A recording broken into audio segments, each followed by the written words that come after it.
Third lecture of supreme court. पहले lecture में मैंने आप लोगों को कुछ केसेस बताए, राजा नंद कुमार, कौसी जोरा और पटना केस, ये 3 केस का डिस्कशन किया। सेकंड केस के अंदर, सेकंड लेक्चर में हम लोगों ने सुप्रीम कोर्ट के अंदर जजेस का अपॉइंटमेंट कैसे होता है, रिमूवल कैसे होता है, इस पे बात की। आप लोग रिकॉर्डिंग भी देख लीजिएगा दोबारा से, मतलब जो चीज़ मैंने बता दी है उसकी रिकॉर्डिंग देख लीजिएगा तो आपको बातें क्लियर हो जाएंगी। ठीक है, अब जो है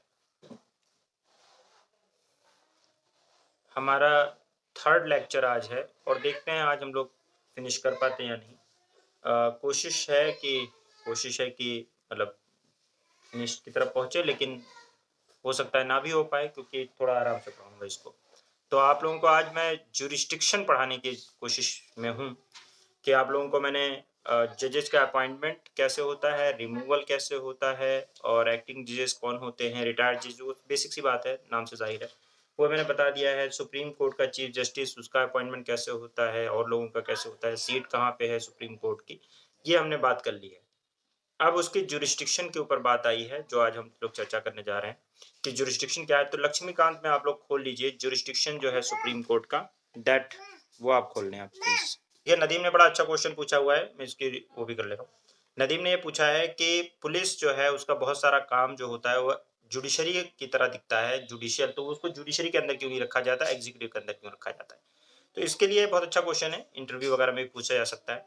तो इसको ध्यान में रखें कि पुलिस जो है उसका काम जजमेंट पास करना नहीं है। पहला मैंने बताया कि पुलिस जजमेंट पास नहीं कर सकती। पुलिस एक इन्वेस्टिगेटिंग एजेंसी है जो कि इन्वेस्टिगेट करेगी। एक बात, उसकी गवाही भी एक्सेप्ट नहीं की जाती है पुलिस वाले की। वो जो इन्वेस्टिगेट करे, सबूत इकट्ठा करे, वो कोर्ट में प्रेजेंट करे, तो वो उसके बेसिस पर डिस्कशन होगा। एक बात। दूसरी बात यह है कि जैसे एक लिटिगेंट, अब इसको ऐसे समझिएगा, जो एक बहुत बड़ा लिटिगेंट जो है वो गवर्नमेंट है। आपको मैंने बताया है कि गवर्नमेंट जो है उसके ऊपर बहुत सारे केसेस हैं और उसने बहुत सारे लोगों के ऊपर केसेस कर रखे हैं। एक पार्टी हर क्रिमिनल केस में स्टेट हो जाती है, तो स्टेट की तरफ से जो इन्वेस्टिगेटिंग एजेंसी है, जो सबूत ला ला के स्टेट के फेवर में सबूत ला के देती है, वो आपकी है पुलिस। आप अपनी तरफ से सबूत लाइए, जैसे दूसरी जो पार्टी है वो भी अपनी तरफ से सबूत ला के देती है। तो स्टेट अपनी तरफ से उसने वो रख रखा है पुलिस को कि वो इन्वेस्टिगेट करेगी और सबूत लाके गवर्नमेंट की तरफ से पेश करेगी जुडिशरी के अंदर। ये एक पार्टी हो गई पुलिस। मतलब पुलिस जो है किसके बिहाफ पर काम कर रही है, वो काम कर रही है जो है गवर्नमेंट के बिहाफ पे। दूसरी पार्टी जो है, दूसरी कभी कभी रिस्पोंडेंट और कभी कंप्लेनेंट पुलिस भी हो सकती, मतलब ये भी हो सकते हैं, गवर्नमेंट भी हो सकती है। दूसरी तरफ कौन काम कर रहा है, आप और लोग अपने लिए काम कर रहे हैं। अपने लिए कैसे काम कर रहे हैं आप लोग कि भाई आप लोग की सबूत ला रहे हैं और लाके गवर्नमेंट को, ठीक है, दे रहे हैं। आप उसको सुप्रीम कोर्ट को या हाई कोर्ट को जो है सबूत ला ला के दे रहे हैं। तो आपने अपना खुद या किसी को अपना इन्वेस्टिगेटिंग एजेंसी के तौर पे अपने सबूत पेश करने के लिए रखा हुआ है। अब दोनों पार्टी के सबूत आ गए, एक को पुलिस ने ला के दिया, एक को। अब फिर जजमेंट जो देना है, उस पर आर्ग्यूमेंट जो करना है, पुलिस की तरफ से आर्ग्यूमेंट पब्लिक प्रोसिक्यूटर करेगा, गवर्नमेंट की तरफ से, मतलब पुलिस की तरफ से नहीं, गवर्नमेंट की तरफ से। गवर्नमेंट की तरफ से एक एजेंसी ने उसको ला के दिया, दूसरी एजेंसी उसके लिए काम कर रही है एग्जीक्यूशन के लिए, वो कौन है, पब्लिक प्रोसिक्यूटर। पब्लिक प्रोसिक्यूटर जो है वो गवर्नमेंट की तरफ से पेश कर रहा है, आर्ग्यूमेंट दे रहा है। दूसरी तरफ से आपका एडवोकेट आपकी तरफ से आर्ग्यूमेंट दे रहा है। फाइनली जजमेंट का काम किसका है, जुडिशरी का है। तो पुलिस जो है वो उसकी, अगर वो कोई कहे कि मैंने देखा था और ऐसा था, तो उससे कहा जाएगा सबूत ला के दीजिए, सबूत माना जाएगा, आपकी बात नहीं मानी जाएगी। पुलिस के सामने आप कन्फेशन भी कर लोगे तो वो, क्योंकि जुडिशियल अथॉरिटी नहीं है, आप उसके सामने कन्फेशन भी आपका नहीं माना जाएगा। उसको सिर्फ इन्वेस्टिगेटिंग एजेंसी की पावर है, इन्वेस्टिगेट करने तक की पावर है बस, ठीक है, इसलिए वो जुडिशरी नहीं है। फैसला करने का मेन पावर जो है वो किसके पास है, जज के पास है, जुडिशरी के पास है। और अगर पुलिस को आपने जजमेंट की पावर दे दी ना, तब तो वो महाकाल बन जाएंगे फिर वो, क्योंकि जजमेंट की अगर पावर दे दी, वैसे ही इतने जजमेंट जो कि लीगल है पास करते रहते हैं कि ऐसा है, हमने डिसाइड, मतलब पहले ही जजमेंट। अरे भाई आप इन्वेस्टिगेट करो ना, आपका काम ही नहीं है जजमेंट पास करना। वो जो किसी को भी अपराधी बता देंगे, इसने, हमने ये अपराधी को पकड़ लिया है, ये नहीं कहेंगे एक्यूज को पकड़ा है, अपराधी को पकड़ लिया है, खुद ही इनकाउंटर कर रहे हैं, खुद ही, मतलब जुडिशरी बने हुए बैठे हुए हैं। भाई आपने फैसला करने का अधिकार किसने दे दिया आपको कि आप कुछ भी कर लो। आपका काम है इन्वेस्टिगेट करना, जज के सामने पेश करना, जज जो है उसमें फैसला करेगा सही और गलत का। आप सही गलत का फैसला करने वाले कोई नहीं हो पुलिस वाले। गेटिंग?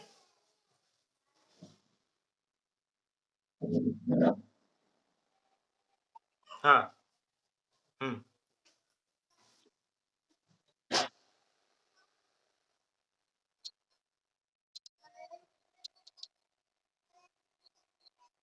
नहीं, सुनो। लॉ का वायलेशन हाँ, ये मतलब इंटरप्रेट करना। देखो, लॉ को इंटरप्रेट करना और इन्वेस्टिगेट करना किसी चीज़ को, वो एक अलग चीज़ है। देखो, लॉ टू ब्रेक हुआ है या नहीं हुआ है, ये काम है जुडिशरी का। उनको लगता है कि state machinery law and order को मेंटेन करने के लिए, एग्जीक्यूटिव मशीनरी है police, law and order maintain करती है। उसको लगता है कि कानून टूटा है, तो वो क्या करे? वो एक तो प्रोटेक्टिंग सिक्योरिटी है एक तरह से, तो सिक्योरिटी एक का काम करिए। दूसरा, अगर लॉ ब्रेक हुआ है, तो वो ले जाके जज के सामने 24 घंटे के अंदर पेश करेगी। जज डिसाइड करेगा वेदर लॉ ब्रेक हुआ है या नहीं हुआ है। और अगर लॉ ब्रेक हुआ है, तो फिर वो क्या करेगी? उसको जुडिशियल कस्टडी वगैरह में डालेगी। तो ये जज करेगी, ठीक है? शक के बिना पर वो करते हैं, अगर उठा भी लेते हैं तो 24 घंटे के अंदर मजिस्ट्रेट के सामने उसको पेश करना पड़ेगा। तो बेसिकली जुडिशियल ऑर्गन ये नहीं हो सकती। जुडिशियल ऑर्गन का मेन काम होता है पूरा जजमेंट पास करना, क्योंकि इनके ऑर्डर से कुछ नहीं होगा। जो होगा मजिस्ट्रेट के ऑर्डर से होगा। 24 घंटे से ज्यादा ये लोग रिटेन भी नहीं कर सकते जी को। हाँ, लेकिन ये है भाई, कोई भी अगर सिक्योरिटी फोर्स होगी, तो जब तक कि मजिस्ट्रेट के पास नहीं ले जाएगी, तब तक 24 घंटे का टाइम उसको दे रखा है, तब तक तो वो उसको रखेगी ना अपने पास। तो यहाँ पे उसको कोई जुडिशियल पावर नहीं मिली हुई है। उसके कहने से ना कोई अपराधी हो जाता है पुलिस के कहने से, ना ही किसी को एक्विटल दे सकते हैं पुलिस वाले। ये करते हैं कि कोर्ट में वो पेश करेंगे, अपनी बात रखेंगे, अपने सबूत रखेंगे, फिर जुडिशरी डिसाइड करेगी, जज डिसाइड करेगा whether the person is criminal और इक्विटल दे दे या कन्विक्ट कर दे, वो उसका काम है। गेटिंग? ठीक है। तो एक तरह से देखें, जहां पे जजमेंट नहीं दिया जा सकता वो जुडिशरी नहीं है। अच्छा, जुडिशरी क्या एक प्रोसीजर होता है, एक प्रॉपर तरीके से काम करती है। ये अलग बात है कि पुलिस के साथ हर क्रिमिनल केस में पुलिस इंगेज है। तो पुलिस एक एग्जीक्यूटिव मशीनरी है जो इंगेज है, और गवर्नमेंट की तरफ से मशीनरी है, और वो किसके बिहाफ पर काम करती है? गवर्नमेंट के बिहाफ पर काम करती है। और गवर्नमेंट जो है, ये बात को ध्यान रखें, और जो गवर्नमेंट है वो किसी ना किसी ऑर्गन के थ्रू तो काम करेगी। तो उसका एक ऑर्गन है पब्लिक प्रोसिक्यूटर, और क्या नाम है, ये पुलिस, ये एक ऑर्गन है जो उसकी पैरवी कर रहे हैं, किसकी? गवर्नमेंट के लॉस को प्रोटेक्ट करने की, और उसकी पैरवी कर रहे हैं। दूसरी साइड में दूसरा जो बंदा है वो क्या नाम है, अगर वही जुडिशरी हो जाएगा तो फैसला किसके खिलाफ करेगा? तो ये गवर्नमेंट को रिप्रेजेंट कर रहे हैं कोर्ट के अंदर, पब्लिक प्रोसिक्यूटर और पुलिस इन्वेस्टिगेशन एजेंसीज, पुलिस हो, सीबीआई हो, कोई भी। और उसके अलावा जो दूसरी साइड में एक बंदा, जो चाहे एक्यूज हो, चाहे वो रिस्पोंडेंट हो, या कोई भी, मतलब कोई बंदा प्राइवेट पर्सन, जो कि वहां पे अपनी पैरवी कर रहा है। तो बात समझ में आ गई होगी, क्योंकि ये दो पार्टीज हैं और साथ जुडिशरी बीच में बैठा हुआ है, जो दोनों के बीच में फैसला करवाएगा। गेटिंग? ठीक। तो ये बात समझ में आ गई, चलें आगे देखते हैं। मुझसे यार दिख रही है? स्क्रीन दिख रही है? ओके। तो ठीक है, देख लें आप लोग। यहाँ से jurisdiction and the power of the Supreme Court. तो the Constitution has conferred very extensive jurisdiction and vast power on the Supreme Court.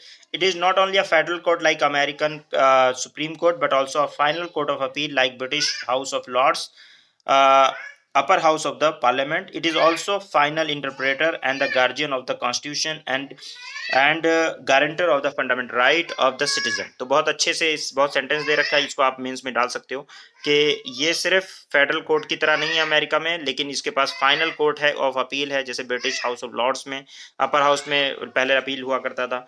और it is also a final interpreter, ये एक फाइनल इंटरप्रेटर है किसका? और गार्जियन है constitution का, guarantor है फंडामेंटल राइट का, यानी कि गारंटर अंडर आर्टिकल 32 ये गारंटर भी बन जाता है फंडामेंटल राइट का। ठीक है, तो ये कस्टोडियन और गार्जियन भी है कॉन्स्टिट्यूशन का, इंटरप्रेटर है कॉन्स्टिट्यूशन का। ये एडवाइजरी रोल भी प्ले करता है और सुपरवाइजरी रोल भी प्ले करता है, कि कहीं कहीं ऐसा तो नहीं है कि सुप्रीम कोर्ट का फंडामेंटल राइट का सुप्रीम कोर्ट को मतलब किसी के फंडामेंटल राइट का वायलेशन हुआ है। और यार ये लोग ना सच में मतलब दिमाग डिस्टर्ब हो जाता है।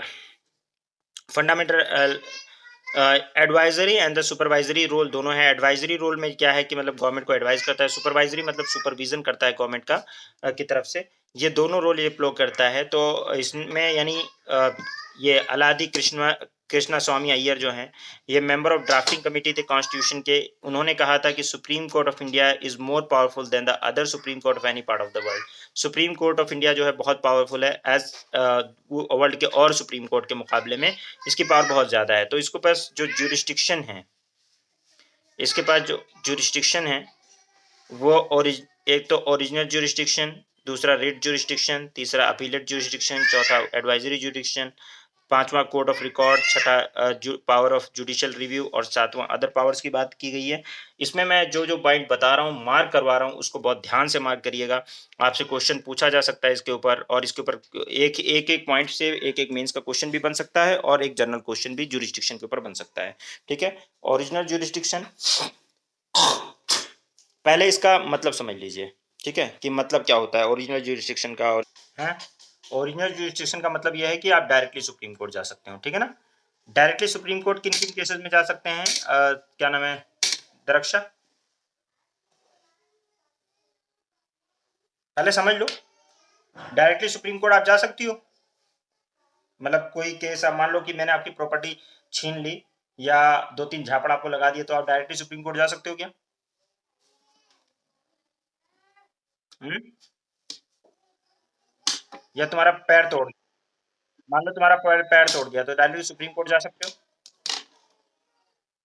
हाँ,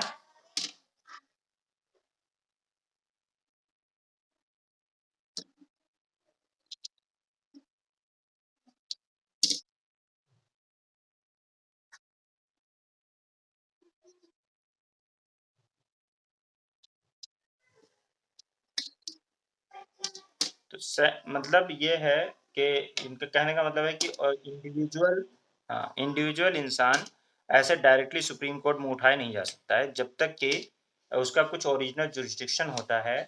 जैसे कि सेंटर और स्टेट का कोई मैटर फंस जाए, कोई स्टेट स्टेट का मैटर फंस जाए, दो स्टेट आपस में लड़ जाए, जैसे यूपी और बिहार फंस जाए, लड़ जाए, सेंटर और स्टेट से लड़ जाए, फेडरल मैटर हो कोई, या एक सेंटर और कई स्टेट्स आपस में भिड़ जाएं, इस तरह से हो जाए। या फिर क्या नाम है इसका प्रेसिडेंट के इलेक्शन का मैटर हो, वाइस प्रेसिडेंट के इलेक्शन का मैटर हो। ठीक है, इस तरह के जो मैटर्स होते हैं ये सब ओरिजिनली सुप्रीम कोर्ट में जाएंगे, अदरवाइज आप सुप्रीम कोर्ट में डायरेक्ट नहीं जा सकते। ये बात समझ में आ गई? बात समझ में आ गई? दूसरा आपका होता है रिट जुरिस्डिक्शन, ये भी एक तरह का ओरिजिनल जुरिस्डिक्शन है इंडिविजुअल का। अगर आपके फंडामेंटल राइट का वायलेशन होता है, आप लोगों ने पढ़ रखा है आर्टिकल 32 के अंदर, तो अगर आपका फंडामेंटल राइट का वायलेशन होता है तो आप रिट इशू करवा के रिट जुरिस्डिक्शन के थ्रू आप डायरेक्टली सुप्रीम कोर्ट जा सकते हैं। ये भी आपने पढ़ा है ना? पढ़ा है कि आर्टिकल 32 में आप डायरेक्टली सुप्रीम कोर्ट जा सकते हैं, ये रिट जुरिस्डिक्शन है आपका। ठीक है ना? दूसरा आपका अपीलेट, अपीलेट जुरिस्डिक्शन होता है कि आप अपील करते करते सिविल केस में या क्रिमिनल केस में, दोनों केसेस में, सिविल केस में भी और क्रिमिनल केस में भी, दोनों केसेस में आप अपील करते हुए, कहाँ पे अपील करते हुए, पहले आप अपील करेंगे मतलब लोअर कोर्ट में, जैसे आप हाई कोर्ट जाएंगे, हाई कोर्ट से अपील करके अगर वो सर्टिफिकेट ऑफ फिटनेस देता है कि हाँ, यह सुप्रीम कोर्ट में भी जा सकता है केस, तो हाई कोर्ट अगर सर्टिफिकेट ऑफ फिटनेस देता है कि फिट है केस सुप्रीम कोर्ट में जाने के लिए, तो आप सुप्रीम कोर्ट में भी जा सकते हो अपील करते हुए, तो उसको बोलते हैं अपीलेट जुरिस्डिक्शन। गेटिंग? कोई भी मैटर अपील करते हुए कि भाई मैं नहीं सेटिस्फाई हूँ हाई कोर्ट से, मैं सुप्रीम कोर्ट जाना है। गेटिंग? अरे बोलते रहो, नहीं तो मैं बीच बीच में, नहीं तो मैं पढ़ाऊंगा नहीं। ओके, एडवाइजरी जुरिस्डिक्शन है। एडवाइजरी जुरिस्डिक्शन में क्या है कि अगर सुप्रीम कोर्ट, देखिए final interpreter of the constitution, custodian of the constitution कौन है? सुप्रीम कोर्ट है ना? तो अगर सुप्रीम कोर्ट जो है वो कहता है, ठीक है, वो सुप्रीम कोर्ट कहता है कि भैया ऐसा है कि हम तो फाइनल इंटरप्रेटर के बैठे हैं, आप जो जुडिशियल जो वो है आपका पार्लियामेंट है, या जो कानून बनाने वाला है, या गवर्नमेंट है, इन लोगों को, पार्लियामेंट तो कानून बना दिया उसने, लेकिन उसने इंटरप्रेट करके सब कुछ डिटेल में तो नहीं बताया है ना, या कॉन्स्टिट्यूएंट असेंबली ने कॉन्स्टिट्यूशन को बना दिया है, लेकिन सब कुछ डिटेल में तो ऐसा नहीं बता दिया है कि एक एक पॉइंट सबको क्लियर हो रहा है। इतने सारे जो ज्यूरिस्ट और जज जो बैठे हुए हैं, जो कि ये समझने के लिए बैठे हुए हैं कि लॉ को बहुत अच्छे से समझते हैं, उसकी बैकग्राउंड को पढ़ते हैं, यानी लॉ के एक्सपर्ट जो बैठे हुए हैं सुप्रीम कोर्ट में बैठे हुए हैं, कानून को समझने का, उसको इंटरप्रेट करने की पावर उनके पास है। तो अगर कभी सुप्रीम मतलब गवर्नमेंट फंस जाए किसी मैटर पे कि भाई एडवाइजरी मतलब एडवाइस चाहिए गवर्नमेंट को लीगल मैटर्स पे, किसी मैटर पे, तो वो एडवाइजरी जुरिस्डिक्शन यानी एडवाइस मांग सकता है कि भाई ये मैटर बड़ा कॉम्प्लिकेटेड है, इसमें लीगल ओपिनियन आपका क्या है, तो गवर्नमेंट एडवाइस मांग सकता है सुप्रीम कोर्ट से, अटॉर्नी जनरल के थ्रू मांगता है। किसके थ्रू मांगता है? अटॉर्नी जनरल के थ्रू।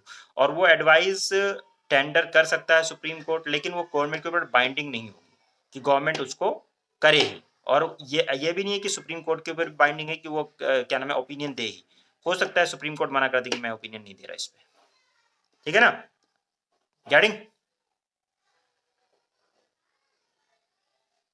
दोनों केसेस। अब आता है इसके बाद में एडवाइस जुडिक्शन के बाद फिर आता है कोड ऑफ रिकॉर्ड। मैंने बोला कि कोड ऑफ रिकॉर्ड इसको कहा जाता है दो वजह से। एक ये जो यूपीएससी का क्वेश्चन है, बहुत इंपॉर्टेंट क्वेश्चन है। दो वजहों से, ये मैंने बीच में दिखाया भी था आप लोगों को शायद एक बार। कोड ऑफ रिकॉर्ड मैंने बताया था कि क्या होता है कि एक तो परपेचुअल मेमोरी में सुप्रीम कोर्ट के कोई भी कानून कोई भी केस होता है तो दर्ज हो जाता है, सुप्रीम कोर्ट में जाएगा, परपेचुअल मेमोरी हमेशा के लिए दर्ज हो जाता है। केशवानंद भारती, वामन राव, क्या नाम है, चंपाकम दुराई राजन और दुनिया भर के केसेस हैं जो कि क्या नाम है परपेचुअल मेमोरी में सुप्रीम कोर्ट के दर्ज हैं, जो हमेशा रहेंगे उसमें। ठीक है, तुकाराम, मथुरा, ठीक है, केस बहुत सारे केसेस हैं जो कि ऐसे मतलब रजिस्टर्ड है। तो वो एक रिकॉर्ड है। दूसरा, अगर कोई कंटेम्प्ट करता है कोर्ट के खिलाफ, कोर्ट की अवहेलना, कोर्ट के खिलाफ कोई फालतू की बात करता है या उसके जजमेंट के खिलाफ कोई मतलब किसी तरह की उसको डिफेम करने की या उसको डेरोगेटरी स्टेटमेंट देता है, तो उसके खिलाफ कंटेम्प्ट ऑफ कोर्ट की सजा भी वो, या अपनी भी खिलाफ और लोअर कोर्ट की भी अगर किसी ने मतलब वो किया है दिक्कत की है, तो मतलब उसके इंसल्ट की है या उसकी बात पे कोई ऐसी बात की है जो डेरोगेटरी है, तो उसमें कोर्ट ऑफ रिकॉर्ड होने की बिना पर उसकी दूसरी पावर ये है कि वो कंटेम्प्ट ऑफ कोर्ट की सजा दे सकता है। ये बात समझ में आ गई होगी। ठीक है, तीसरा जो है, ये मैं अभी जनरल समझा रहा हूँ आपको। तीसरा जो है आपका उसके बाद नेक्स्ट जो है आपका ये है कि पावर ऑफ जुडिशियल रिव्यू। अगर कोई भी कानून अगर पार्लियामेंट बनाता है, कोई भी कानून,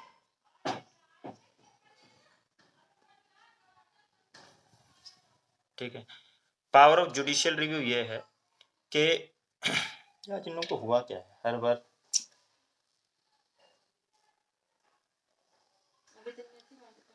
पावर ऑफ जुडिशियल रिव्यू ये क्या चीज़ होती है कि भाई अगर लेजिस्लेचर ने कोई कानून बनाया है, ठीक है ना, कोई लेजिस्लेचर ने कानून बनाया है, लेजिस्लेचर मतलब पार्लियामेंट ने, और तो उसका जुडिशियल रिव्यू होता है, क्योंकि वही फिर मैंने बताया कि जो फाइनल इंटरप्रेटर है कॉन्स्टिट्यूशन का वो है सुप्रीम कोर्ट। कौन है?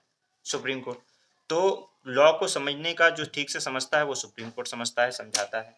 तो अब सुप्रीम कोर्ट ने, ठीक है, कोई कानून बना दिया है, उसने क्या नाम है पार्लियामेंट ने कोई कानून बना दिया है।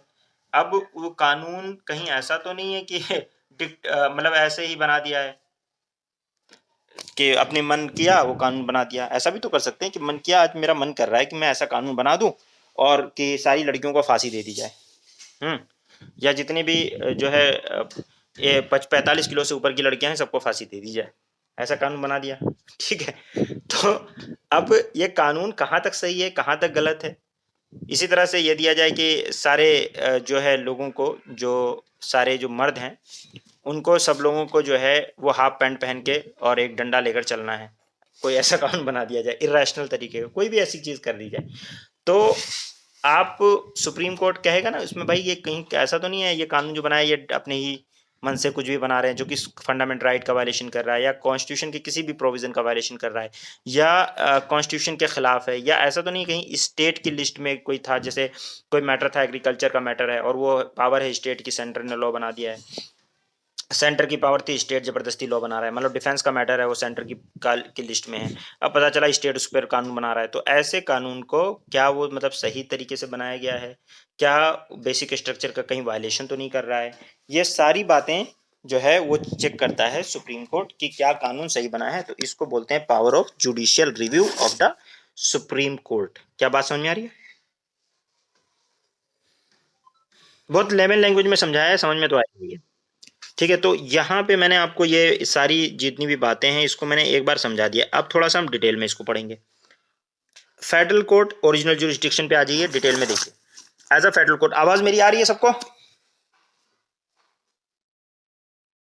As a federal court supreme court decide the dispute between different Indian federations. Federal court के तौर पे वो डिफरेंट इंडियन फेडरेशन के बीच में क्या डिसाइड करता है, क्या डिसाइड करता है फेडरल कोर्ट? डिस्प्यूट को। वो डिस्प्यूट कैसे कैसे हो सकते हैं, सेंटर और एक या एक से ज्यादा स्टेट, सेंटर और एनी स्टेट वन साइड, और एक से सेंटर और एक स्टेट एक साइड में हो जाए, दो या दो से ज्यादा स्टेट दूसरी साइड में हो जाए, दूसरे स्टेट, या दो स्टेट आपस में लड़ जाएं, या दो से ज्यादा स्टेट आपस में लड़ जाएं।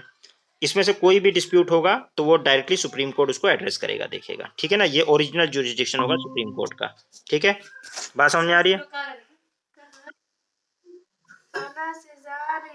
उसी में फिसल के गिरेंगे ना। हाथ पैर टूट, हाथ उन लोगों को निकाल लो, नहीं तो हाथ पैर टूट जाएगा उन लोगों को। समय एक बार चली जाओ तो देख लो, मैं मेरा दिमाग जो है खराब हो रहा है, पढ़ा नहीं दे रहा। इतने छोटे बच्चों को नहीं पकड़ पा रहे। जाके देख के आओ, ठीक है। यूसुफ, मुझे नीचे आना पड़ेगा। Jurisdiction exclusively means no other court can decide such dispute, and original means the power to hear such dispute in the first instance not by way of appeal। यानी फर्स्ट इंस्टेंट में कौन डिसाइड करेगा, कौन जो है first instant में देखेगा dispute को, उसको कहते हैं ओरिजिनल जुरिस्डिक्शन। यानी सबसे पहले कहाँ जाओगे, अपील नहीं, सबसे पहले कहाँ जाओगे तो ओरिजिनल है। ओरिजिनल जुरिस्डिक्शन सुप्रीम कोर्ट का मैंने बता दिया ऊपर कि क्या है, कि कैसे जा सकते हैं। प्राइवेट सिटीजन डायरेक्ट नहीं जा सकता, ठीक है। कौन सी चीज original jurisdiction, supreme court does not extend to the following. Original jurisdiction जो है सुप्रीम कोर्ट का किन किन चीजों पे नहीं जाता है, ठीक है, ओके।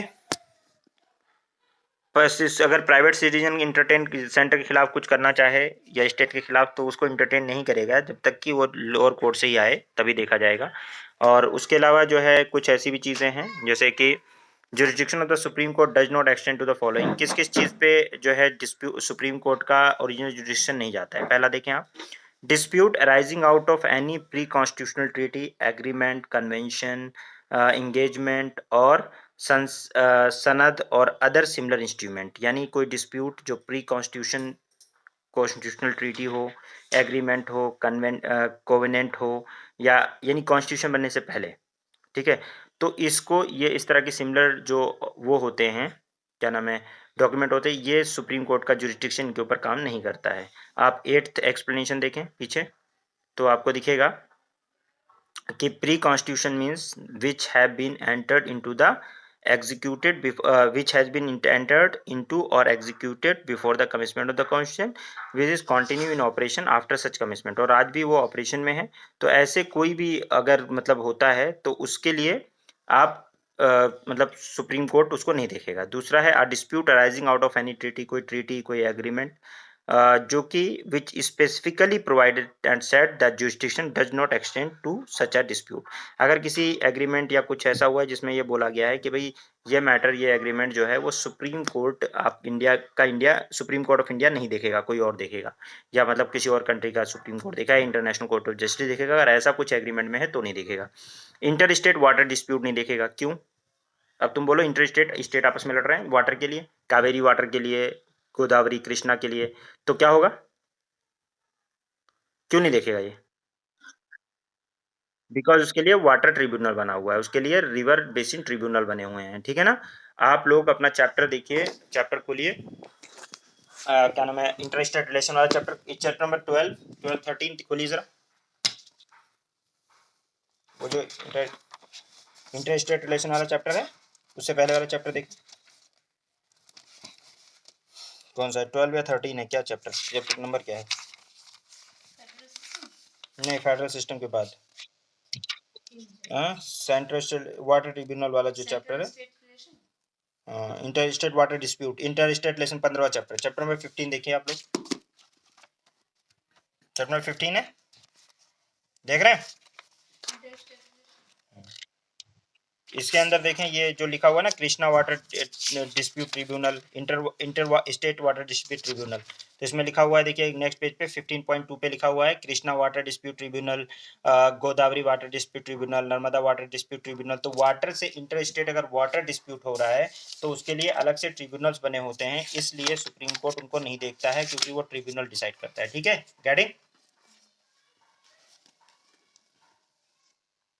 कोई मैटर जो फाइनेंस कमीशन रिफर करता है, matter related to the finance commission, उसको भी वो नहीं देखता, वो पार्लियामेंट उसमें देखता है क्या है उसमें। Adjustment for certain expenses pension between the centre and state, वो आपस में स्टेट का वो है, पार्लियामेंट वगैरह देखता है या एग्जीक्यूटिव देखता है। Ordinary dispute of the commercial nature, commercial nature का अगर ऑर्डिनरी डिस्प्यूट है सेंट्रल स्टेट का, तो उसको भी या तो फाइनेंस कमीशन देख लेगा, या तो फिर क्या नाम है आपस में जो इंटर स्टेट काउंसिल है वो सब देख लेंगे, इसकी जरूरत नहीं है। इसके अलावा recovery of the damage by the state against the centre, ऐसा कुछ भी है मैटर तो उसको, उसके लिए स्पेशल व्हीकल बनी रहती है, स्पेशल पर्पस के लिए स्पेशल पर्पस व्हीकल कही जाती है ऐसे, उसको वो नहीं देखते हैं। न इन 1961 first suit under the original jurisdiction of the Supreme Court was brought by the West Bengal against the center. The state government challenged the constitutional validity of coal-bearing area acquisition of the Development Act 1957 passed by the Parliament. However, the Supreme Court dismissed the suit by upholding the validity of the act. तो देखो कई बार state जो है ना, अभी आप interested उसमें देखोगे, स्टेट सेंटर से लड़ते हैं, बहुत सारे मैटर पे लड़ते हैं। सेंटर को बोलते हैं, यहाँ तक ये बोलते हैं कि ऑल इंडिया सर्विसेज में चाहिए ही नहीं, तुम लोग बहुत हीरो ना बनो, आईएएस में चाहिए ही नहीं, हमें पीसीएस वालों से हम काम चला लेंगे, ठीक है, अपना रखो अपने पास। यानी कि स्टेट वाले जो है ना, सेंटर से कई कई बार डिस्प्यूट हो जाता है। और कभी कब ज्यादा डिस्प्यूट होता है, जब सेंटर में अदर पार्टी की गवर्नमेंट हो और स्टेट में अदर पार्टी की गवर्नमेंट हो, तब अक्सर हो जाता है। तो उस केस में जब कोई ऐसा कानून सेंटर पास कर देता है जो स्टेट को लगता है ये हमारे राइट्स का वायलेशन कर रहा है, तो फिर वो सुप्रीम कोर्ट पहुंच जाते हैं। क्या और कुछ ये सब चीज़ें हैं जिसके बेसिस पर नहीं पहुंच सकते हैं, तो वो मैंने आपको बता दिया कि किन चीज़ों के लिए जाओगे और किन चीज़ों के लिए मना है, नहीं जा सकते। उसके बाद में फिर रिट जुरिस्डिक्शन, ये मैं आपको बता चुका हूँ। हबीज कॉर्पस मैंडामस सर्शियरी की वारंट ऑफ प्रोहिबिशन, अगर फंडामेंटल राइट का वायलेशन होता है तो डायरेक्ट एक सिटीजन भी सुप्रीम कोर्ट जा सकता है, ये मैं बता चुका हूँ ना, है भाई। अब उसके बाद में अपीलेट जुरिस्डिक्शन, देखो अपीलेट जुरिस्डिक्शन सुप्रीम कोर्ट का, ठीक है, ये फेडरल कोर्ट इंडिया से ऊपर चला गया है। इसने ब्रिटिश प्राइवी काउंसिल, जो कि हाईएस्ट कोर्ट ऑफ अपील हुआ करता था, पहले ध्यान रखिएगा, आज़ादी से पहले, सुप्रीम कोर्ट बनने से पहले हाईएस्ट कोर्ट ऑफ अपील हुआ करता था ब्रिटिश प्राइवी काउंसिल, यानी ब्रिटेन जाओ आप, ठीक है, ब्रिटिश प्राइवी काउंसिल, इसको भी रिप्लेस कर दिया है। और हाईएस्ट कोर्ट ऑफ अपील जो है हमारी जो है वो कौन सी हो गई है, सुप्रीम कोर्ट हो गई है। सुप्रीम कोर्ट जो है वो कॉन्स्टिट्यूशनल में अपील किन किन मैटर्स पे सुनता है, अपील कॉन्स्टिट्यूशनल मैटर हो तो उन पे सुनेगा, सिविल मैटर पे भी सुनेगा, क्रिमिनल मैटर पे और स्पेशल लीव पिटीशन, इन सारे मैटर्स पे ये क्या सुनता है, अपील सुनता है, ठीक है। पहले देखते हैं कॉन्स्टिट्यूशनल मैटर। कॉन्स्टिट्यूशनल मैटर है कोई, in the constitutional case an appeal can be made in the Supreme Court against the judgment of the High Court if the High Court certifies that the case involve a substantial question of law।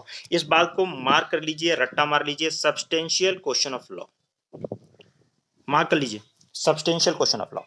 If the substantial question of law is required to interpret the constitution, और जरूरत है भाई कि constitution के interpretation की बात है इसमें, और इसमें जो है कॉन्स्टिट्यूशन के इंटरप्रिटेशन की बात है, और substantial question of law involve है। क्या इन्वॉल्व है, substantial question of law involve है, और इंटरप्रिटेशन ऑफ द कॉन्स्टिट्यूशन की बात है, तो वो सर्टिफिकेट दे देता है, सर्टिफाई कर देता है हाई कोर्ट कि देखिए ये केस फिट है, इसमें जो है सब्सटेंशियल क्वेश्चन ऑफ लॉ है, इंटरप्रिटेशन ऑफ द कॉन्स्टिट्यूशन की बात है, तो सुप्रीम कोर्ट के ऊपर एक ग्राउंड मिल जाता है कि आप जो है सुप्रीम कोर्ट जो है आप सुप्रीम कोर्ट जा सकते हैं, सिंपल, ठीक है।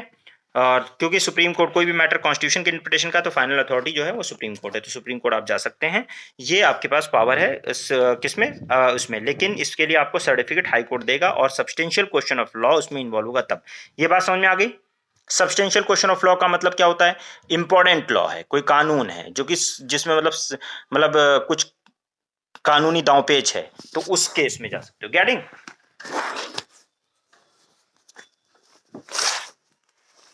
अरे भैया आ रहा है,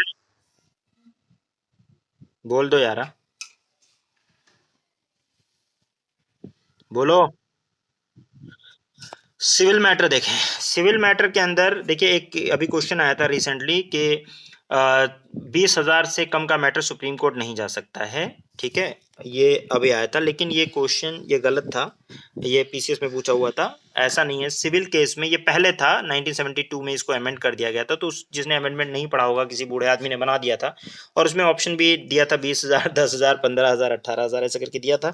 तो वो ये बना दिया कि उसने ये भी नहीं देखा कि 1972 के अंदर अमेंड हो चुकी है बात, उसमें भी बस ये दे दिया कि कौन से कितने तक का मैटर जा सकता है, तो उसमें 20,000, 10,000 ऐसे जब फिगर दे दिया तो जाहिर सी बात है। किसी एग्जाम में मैंने देखा था, पता नहीं कौन सा एग्जाम था, उसमें देखा था कि ऐसे मतलब क्वेश्चन दे रखा था। तो सिविल मैटर में ध्यान रखिए आप कि अमेंड हो चुका है। सिविल मैटर में भी आप सुप्रीम कोर्ट जा सकते हैं हाई कोर्ट से, लेकिन सर्टिफिकेट लेना पड़ेगा। अगर substantial question of law of general importance involve हो, that the decision of need, और उसमें जिसमें सुप्रीम कोर्ट को डिसीजन देना जरूरी हो, क्वेश्चन मतलब सुप्रीम कोर्ट की डिसीजन चाहता हो। सब्सटेंशियल क्वेश्चन ऑफ लॉ, यहाँ भी जनरल इंपॉर्टेंस का substantial question of law involve हो तो आप सुप्रीम कोर्ट जा सकते हैं। सिविल मैटर में भी, सिविल मैटर मतलब पैसे से रिलेटेड वगैरह मैटर है।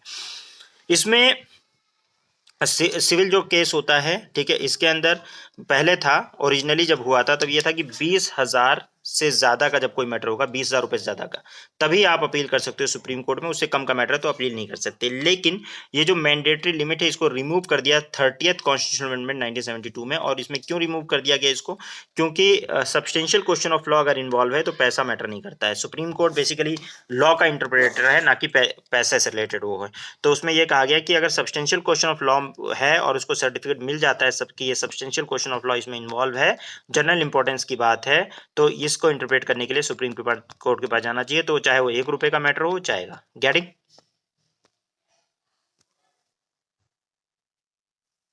उसके बाद में आपका कोई लिमिट नहीं है। क्रिमिनल मैटर है। क्रिमिनल मैटर के अंदर देखिए, क्रिमिनल मैटर में के अंदर भी अगर किसी बंदे को अपील मतलब रिवर्स की जा सकती है, यानी किसी भी बंदे को आप भेज सकते हैं सुप्रीम कोर्ट, लेकिन अगर डेथ सेंटेंस किसी को मिला हुआ है, क्या मिला हुआ है? डेथ सेंटेंस, तो अपने आप ही फिट है केस सुप्रीम कोर्ट में जाने के लिए। अगर अगर अगर क्रिमिनल मैटर में अगर डेथ सेंटेंस हो गया है, क्या हो गया? डेथ सेंटेंस, तो सर्टिफिकेट अपने आप ही फिट है केस सुप्रीम कोर्ट में जाने के लिए। हाई कोर्ट ने अगर डेथ सेंटेंस दे दिया है तो सुप्रीम कोर्ट चला जाएगा, सिंपल। ठीक है। दूसरा, अगर डेथ सेंटेंस नहीं दिया है, मतलब ये अगर डेथ सेंटेंस सबऑर्डिनेट कोर्ट किसी ने भी डेथ सेंटेंस अगर दे दिया है तो अपने आप ही मतलब हायर कोर्ट में अपील पे जा सकता है, और उसमें सर्टिफिकेट ऑफ फिटनेस की जरूरत ही नहीं है, वो अपने आप ही सर्टिफिकेट ऑफ फिटनेस है, वो अपने आप ही मिल जाता है। अदरवाइज अगर ऐसा नहीं है, डेथ सेंटेंस नहीं है, तो उसमें सर्टिफिकेट ऑफ फिटनेस देगा। ठीक है। अगर वो केस फिट है, substantial of question of law involve है, तब जाएगा, नहीं तो नहीं जाएगा। तो हाई कोर्ट अगर कोई जजमेंट देता है और उसमें सब्सटेंशियल क्वेश्चन ऑफ लॉ होता है, ठीक है, तो उस वो जो है सुप्रीम कोर्ट जाएगा मैटर। ठीक है। और उसके अलावा अगर कोई भी मैटर जैसे लाइफ इम्प्रिजनमेंट, डेथ सेंटेंस वगैरह, तो वो सुप्रीम कोर्ट के पास जाएगा। एक होता है, ये क्रिमिनल मैटर की बात है, उसके ये दोनों में यही चीज़ है, यानी क्रिमिनल मैटर भी जा सकता है, सिविल मैटर भी जा सकता है, आपको पता है, और कॉन्स्टिट्यूशनल मैटर भी जा सकता है। उसके अलावा स्पेशल लीव होता है। स्पेशल लीव क्या होता है? सुप्रीम कोर्ट ऑथराइज करता है एक डिस्क्रेशनरी लीव पिटीशन। जैसे आप मान लीजिए कोई जजमेंट है किसी ट्रिब्यूनल का या खुद सुप्रीम कोर्ट का जजमेंट है, ठीक है, उससे आप सेटिस्फाई नहीं है, ठीक है, या आपको लगता है कि मतलब ये ठीक नहीं है, और उसमें आप जाके अपील कर सकते हैं। स्पेशल लीव पिटीशन कहते हो, स्पेशल लीव कर सकते हैं। इसमें डिस्क्रेशनरी पावर है, लेकिन ये इसको आप मैटर ऑफ राइट क्लेम नहीं कर सकते। चाहे तो सुप्रीम कोर्ट एक्सेप्ट करे और चाहे तो ना करे, ये डिस्क्रेशनरी पावर है सुप्रीम कोर्ट की। चाहे तो स्पेशल लीव पिटीशन आपका रिजेक्ट कर दे, चाहे तो एक्सेप्ट कर ले, ठीक है ना। जैसे फंडामेंटल राइट का अगर आप पिटीशन डालते हो तो वो एक रिजेक्ट नहीं कर सकता है, लेकिन इसको रिजेक्ट कर सकता है। ये can grant any judgement final, वो कोई भी क्या नाम है, जजमेंट दे सकता है, फाइनल या इंटरलॉक्यूटरी भी, यानी बिटवीन, यानी टेम्परेरी।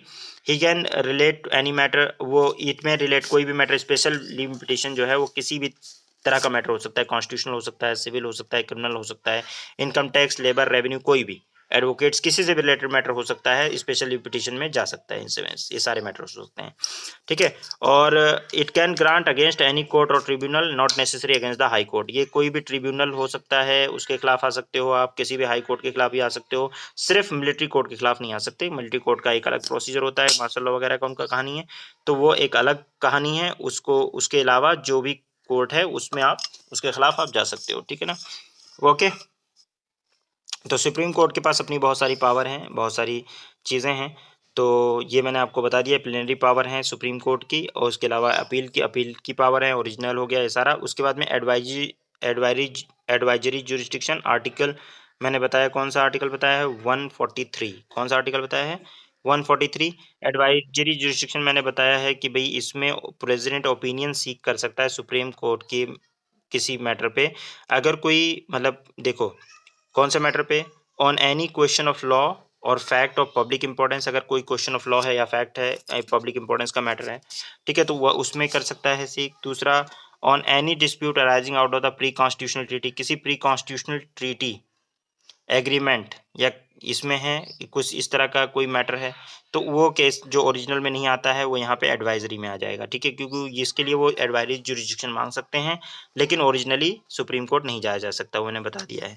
तो ये 2 मैटर पे मांग सकता है वो सुप्रीम कोर्ट जो है, यहाँ पे देखिए, सुप्रीम कोर्ट में tender may refuse to tender its opinion to the president, but in second case, मतलब फर्स्ट जो जजेस केस था, फर्स्ट केस में सुप्रीम कोर्ट, पहले केस में देखिए उसमें भी हमें अच्छा ये पहले इसको समझिए कि फर्स्ट जो ये वाला है, यानी कि अगर वो public importance on the question of law और द फैक्ट, अगर क्वेश्चन ऑफ लॉ है या फैक्ट है जो पब्लिक इंपॉर्टेंस है, ठीक है ना, इसके अगर इस तरह का कोई मैटर है, ठीक है, जो कि पब्लिक इंपॉर्टेंस का मैटर है, ठीक, तो उस केस में फर्स्ट केस में सुप्रीम कोर्ट में टेंडर और में refuse to tender this opinion to the supreme court, यानी पहले केस में सुप्रीम कोर्ट चाहे तो जजमेंट दे और चाहे तो रिफ्यूज कर दे देने से, मतलब ओपिनियन देने से, लेकिन सेकंड केस में जहां पे ट्रीटी वगैरह के ऊपर एग्रीमेंट के लिए पूछ रहा है, supreme court must tender this opinion to the president. क्यों?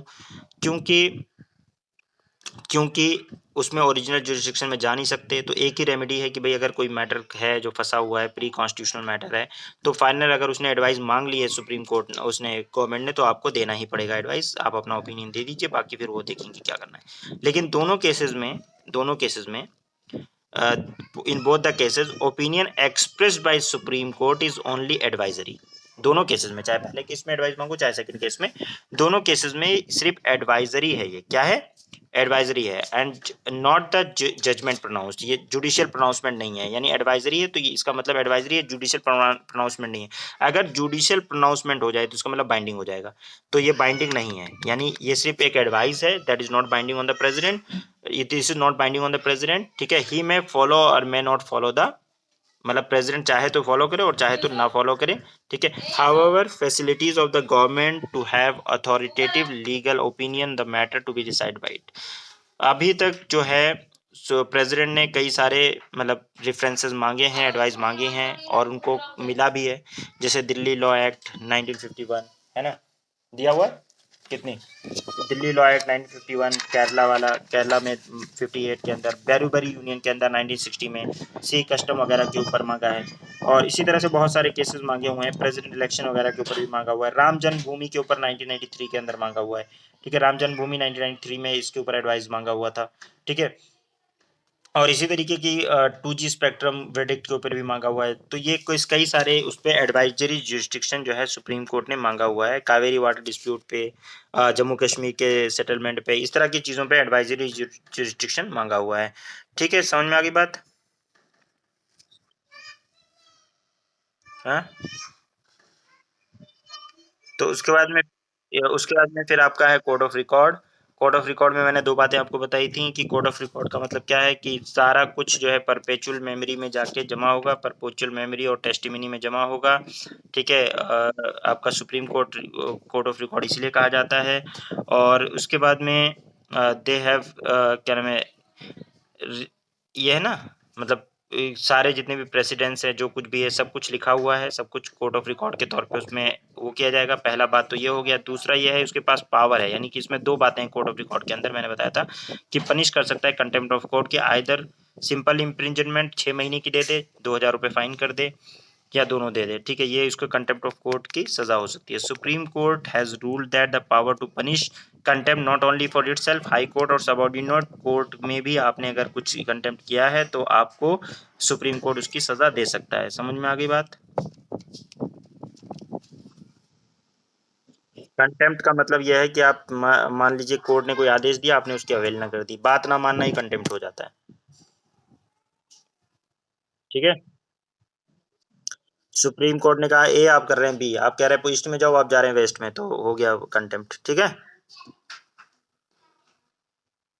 ऐसे बहुत सारी चीज़ें हो सकती हैं कंटेम्प्ट।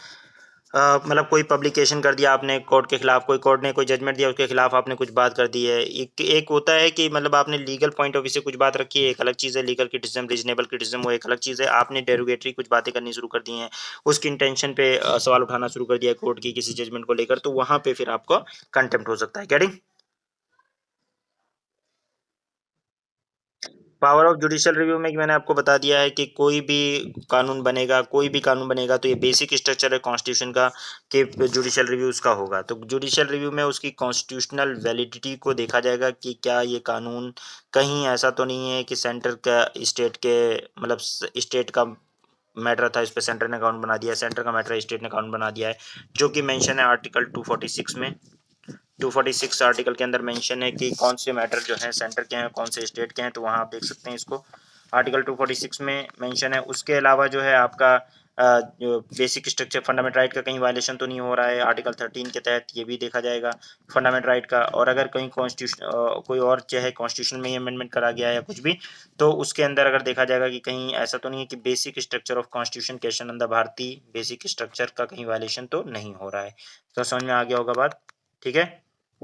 ये सब देखा जाएगा। अगर इनमें से कुछ भी हो रहा है इंडिपेंडेंट ऑफ मतलब कोई भी बेसिक स्ट्रक्चर, जैसे इंडिपेंडेंट ऑफ जुडिशरी जो basic structure of the constitution 99 constitution मैंने कल बताया था आपको कि वो इंडिपेंडेंट ऑफ जुडिशरी को कहा गया कि बेसिक स्ट्रक्चर है, उसका वायलेशन हो रहा है, इसलिए 99th कॉन्स्टिट्यूशन अमेंडमेंट जो को उन्होंने डिक्लेयर कर दिया था इनवैलिड, इलीगल, अनकॉन्स्टिट्यूशनल। गेटिंग? तो इसी तरीके से कोई भी मैटर, कोई भी चीज़ जो होती है जिस जो कि बेसिक स्ट्रक्चर या किसी तरह से फंडामेंटल राइट का या इसी तरह का किसी चीज़ का वायलेशन करता है कोई कानून, तो उसको जुडिशियल रिव्यू करके उसको नल एंड वॉइड कह सकता है और वो ऑपरेशन में नहीं आएगा। अदर पावर में beside the above supreme court has numerous other powers, बहुत सारी और भी पावर हैं। कोई भी डिस्प्यूट, इलेक्शन डिस्प्यूट हो प्रेसिडेंट का या वाइस प्रेसिडेंट का मैंने बताया, तो वो उसके वो करेगा। अगर कोई मिसबिहेवियर मतलब इंक्वायर करेगा, मिसबिहेवियर अगर किया है कि चेयरमैन या मेंबर ऑफ यूपीएससी वालों ने, तो उसको उसको भी करेगा, उनके लिए वो बनाता है, ठीक है। उसके अलावा पावर अपने जजमेंट को भी रिव्यू कर सकता है और उसको चेंज कर सकता है, एडवाइस दे सकता है प्रेसिडेंट को, ये सारी पावर्स हैं उसकी, ठीक है ना। और इंटरेस्ट ऑफ जस्टिस के अंदर वो अपनी पावर को भी रिव्यू कर सकता है, गवर्नमेंट को जो है सू मोटो एक्शन ले सकता है, डिसाइड कर सकता है, बेसिक स्ट्रक्चर चेंज नहीं होने देगा, ठीक है। और कोई पेंडिंग केस है तो हाई कोर्ट वगैरह में और वो वो मैटर है तो मतलब दूसरे कोर्ट में ट्रांसफ़र भी कर सकता है, ठीक है। और उसके मतलब किसी डिक्री वगैरह को अगर बाइंड कोई मतलब जो वो जजमेंट दे देता है वो सारे कोर्ट पे बाइंडिंग हो जाता है। मैंने बताया था कि इस पूरे इंडिया में जो भी जजमेंट सुप्रीम कोर्ट देगा वो पूरे कोर्ट पे बाइंडिंग होगा, उसको प्रेसिडेंस कहा जाता है। वो सारी मैं बातें बता चुका हूँ। Final interpreter of the constitution है। अगर कोई भी कॉन्स्टिट्यूशन इंटरप्रिटेशन निकालना है तो सुप्रीम कोर्ट के इंटरप्रिटेशन को देखा जाएगा। इसको रेफरेंस भी कहा जाता है, इसको प्रेसिडेंस भी कहा जाता है, केस लॉ भी कहा जाता है। सुप्रीम कोर्ट ने जो डिसाइड कर दिया वही आप मानेंगे, जब तक सुप्रीम कोर्ट उसको नहीं बदलेगा आप नहीं बदलेंगे। आपसे कोई भी मैटर पूछता है कि कॉन्स्टिट्यूशन में इसका मतलब क्या है, तो आप सुप्रीम कोर्ट का जजमेंट कोट करेंगे कि सुप्रीम कोर्ट ने ऐसा कहा है तो इसका मतलब यही है। जैसे मैंने आपको बताया था कि उसने कह दिया कि preamble is a part of constitution Berubari में, तो फिर पार्ट ऑफ द कॉन्स्टिट्यूशन। बाद में वो रूल कर दिया बेरीबरी से, उन्होंने उसने कहा कि नहीं पार्ट नहीं है कॉन्स्टिट्यूशन का, बेरीबरी में बोल दिया तो ठीक है नहीं है। जब केशवानंद भारती में बोल दिया पार्ट है तो बोल दिया पार्ट है। गेटिंग? तो ये है। अब उसके बाद में आता है कि सुप्रीम कोर्ट के एडवोकेट्स की बात आती है। 3 कैटेगरी के एडवोकेट होते हैं जो कि प्रैक्टिस करते हैं सुप्रीम कोर्ट के अंदर। अ, या मतलब सुप्रीम कोर्ट में 3 तरह के एडवोकेट प्रैक्टिस करते हैं। एक तो सीनियर एडवोकेट होते हैं। जो एडवोकेट वो होते हैं जिनको सीनियर एडवोकेट कह दिया जाता है, ठीक है? वो senior advocate of supreme court of India या एनी हाई कोर्ट। तो वो उनको डिजिग्नेशन जब ये मिल जाता है तो उनको स्पेशल ऑनर दिया जाता है, ठीक है?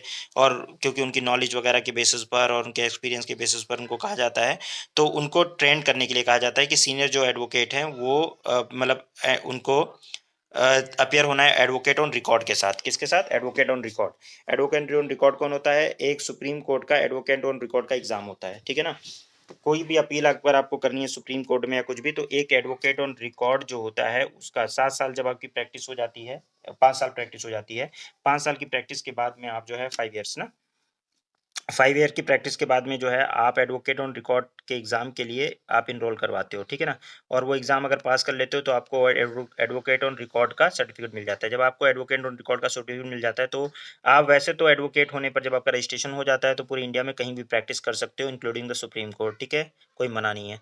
लेकिन आप जो है आप एडवोकेट ऑन रिकॉर्ड बनने पर क्या होता है कि अगर आप हाई सुप्रीम कोर्ट में कोई अपील फाइल करते हो तो वहाँ पे आपको एक एडवोकेट और रिकॉर्ड भी उसमें होना चाहिए। तो आपके वकालतनामे में एक एडवोकेट और रिकॉर्ड भी होना चाहिए। उसको ट्रेनिंग देने के लिए सीनियर एडवोकेट होते हैं जो ट्रेन करते हैं, ठीक है। सुप्रीम कोर्ट जो है वो जो सीनियर एडवोकेट होता है वो बिना एडवोकेट रिकॉर्ड के, ठीक है, सुप्रीम कोर्ट के अंदर कह रहे हैं ना कि advocate record in the supreme court without a junior और any other court of the tribunal, किसी भी कोर्ट में जो है उसमें जूनियर के बिना और बिना एडवोकेट रिकॉर्ड के वो सीनियर एडवोकेट वो अपेयर नहीं होगा। क्यों नहीं होगा एडवोकेट ऑन रिकॉर्ड? क्योंकि उसको ट्रेन करना होता है एक्चुअल में एडवोकेट ऑन रिकॉर्ड को, इनकी जिम्मेदारी है। ठीक है, तो ये है। उसके अलावा he is also not entitle to accept instruction and draw pleading of the affidavit advise on the evidence and do not draft work of any analogous kind of any court or tribunal of India undertaking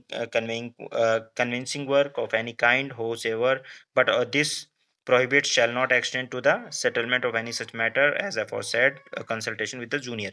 अब यहाँ senior advocate की category इसलिए रखी गई, वो prestigious देगा, मतलब Prestige दे दिया गया उसको कि भाई आप जो है ना ऐसे जनरल काम नहीं करेंगे, जैसे एफिडेविट वाला काम बनाना या इस तरह की जो भी मतलब कोई पिटीशन वगैरह फाइल करना, या बिना एडवोकेट ऑन रिकॉर्ड के आप ऐसे अपेयर नहीं होंगे। यानी उसको एक स्पेशल वो दिया जा रहा है कि भाई आप सीनियर एडवोकेट हैं तो आपकी रिस्पेक्ट की जाएगी और आप भी ऐसे काम नहीं करेंगे जो आपकी रिस्पेक्ट को वो करे, मतलब आपको डेरोगेटरी हो आपके लिए।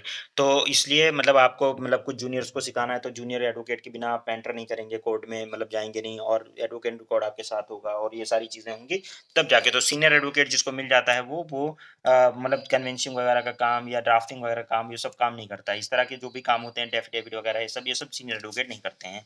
उनको मना करा जाता है करने से। क्यों कि मना किया जाता है? क्योंकि भई आपने मतलब काफ़ी सीनियर जब हो जाते हैं तब ऐसी चीज़ सीनियर एडवोकेट का डिजिग्नेशन, तो आपको ये है कि आपसे लोग सीखें, आप सिखाएँ लोगों को, इस तरह की मतलब वो होती है। तो एक तो ये हो गया, अभी बाकी कंपैरिज़न की हम देखेंगे। उसके बाद में दूसरा जो है एडवोकेट ऑन रिकॉर्ड का मैंने बता दिया। उसके बाद में सीनियर एडवोकेट के बाद में एडवोकेट ऑन रिकॉर्ड होता है। Only these advocates are entitled to file any matter and document before the supreme court. ये लोग जो होते हैं इन्हीं को अलाउड होता है कि सुप्रीम कोर्ट में कोई भी मैटर अगर फाइल करना है तो एडवोकेट ऑन रिकॉर्ड के ही वकालतनामे से फाइल होगा। अपेयर कोई भी हो, कैसे भी हो, लेकिन फाइल में अपीयरेंस जो है वो आपका कौन होगा? एडवोकेट एंड रिकॉर्ड के ही उस पे होगा। गेटिंग? समझ में आ रही है बात? क्लियर है या नहीं? एडवोकेट ऑन रिकॉर्ड मैंने बताया क्या होता है। एक एग्जाम होता है एडवोकेट ऑन रिकॉर्ड का, ठीक है, और एडवोकेट ऑन रिकॉर्ड का एग्जाम पास करने के बाद ही आप एडवोकेट ऑन रिकॉर्ड बन सकते हैं, ठीक है, और उसके फिर आप सर्टिफिकेट मिल जाता है। फिर आप जो है लोग वैसे ही एडवोकेट ऑन रिकॉर्ड बन जाते हैं ना, फिर क्या होता है कि अपने वकालतनामे का पैसा कमाते हैं। गेटिंग? साइन का कि भाई अब एडवोकेट ऑन रिकॉर्ड का वकालतनामा लगना ही है, तो फिर वो क्या नाम है सुप्रीम कोर्ट और हाई कोर्ट में, तो जाहिर सी बात है उनसे वो क्या नाम है क्या करेंगे, कांटेक्ट करेंगे। एडवोकेट ऑन रिकॉर्ड जो है वो बहुत सुप्रीम कोर्ट, अच्छा ये भी ध्यान रखिए कि जो इलाहाबाद हाई कोर्ट है ना, वो भी एडवोकेट ऑन रिकॉर्ड मांगता है, मतलब अपने यहाँ का एडवोकेट ऑन रिकॉर्ड का मतलब एक वकालतनामा मांगता है। सारे कोर्ट नहीं मांगते, लेकिन कुछ हाई कोर्ट भी ऐसे हैं, यानी लोअर कोर्ट तो नहीं मांगता है, लेकिन कुछ हाई कोर्ट भी ऐसे हैं जो कि वकालतनामा मांगते हैं एडवोकेट ऑन रिकॉर्ड का। ठीक है, क्लियर है?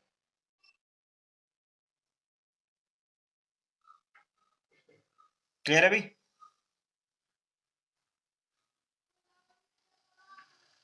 तो एडवोकेट ऑन रिकॉर्ड जो है, एडवोकेट ऑन रिकॉर्ड जो है वो उसका लिख लीजिएगा, थोड़ा सा आप लोग इसमें कम दे रखा है इसलिए लिख लीजिए। Record on record is advocate who is entitled under the order 4, लिख लीजिएगा, order 4 of the supreme court rule 2013,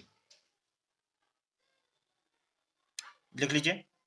advocate on record is an advocate who is entitled under the order 4 of the Supreme Court Rule 2013। पहले ये order 4 था और supreme court rule 1966 का, अभी 2013 के अंदर ऑर्डर 4 के अंदर है। ठीक है, और सुप्रीम कोर्ट ने इसको फ्रेम किया है रूल को अंडर आर्टिकल 145। ठीक है, आर्टिकल 145 ऑफ द कॉन्स्टिट्यूशन।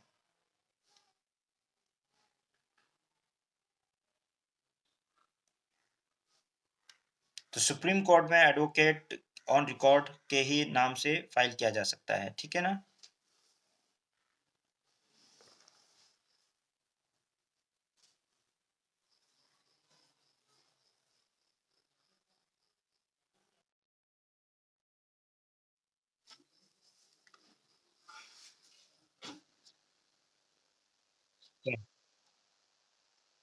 मैंने बोला एडवोकेट रिकॉर्ड ऑर्डर 4 है सुप्रीम कोर्ट रूल 2013 का, और उससे पहले प्रीवियसली जो था ये ऑर्डर 4 था सुप्रीम कोर्ट रूल 1966 का, जो कि सुप्रीम कोर्ट ऑफ इंडिया ने बनाया है under article 145 of Indian constitution. ठीक है,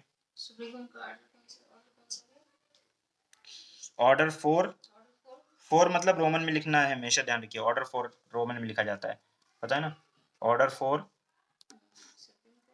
ठीक है, ऑर्डर 4 ऑफ सुप्रीम कोर्ट, ठीक, order 4 of the supreme court rule 19 अभी 2013 में है ऑर्डर 4, पहले भी ऑर्डर 4 में ही था, लेकिन रूल था सुप्रीम कोर्ट का रूल 1966, ठीक है, ये ब्रैकेट में लिख लीजिएगा।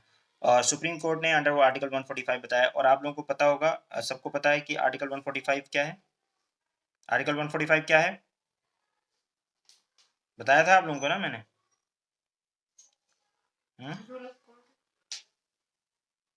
आर्टिकल 145 में क्या है, दरक्षा, article 145 of the Indian constitution क्या कहता है, वो बताता है कि सुप्रीम कोर्ट भी रूल बना सकता है। यही तो कहता है कि सुप्रीम कोर्ट भी रूल बना सकता है। तो सुप्रीम कोर्ट रूल बना सकता है कि मतलब वो तो उसने रूल बनाया, कौन सा रूल बनाया, मैंने बताया अभी आपको, समझ में आया बात, ठीक है।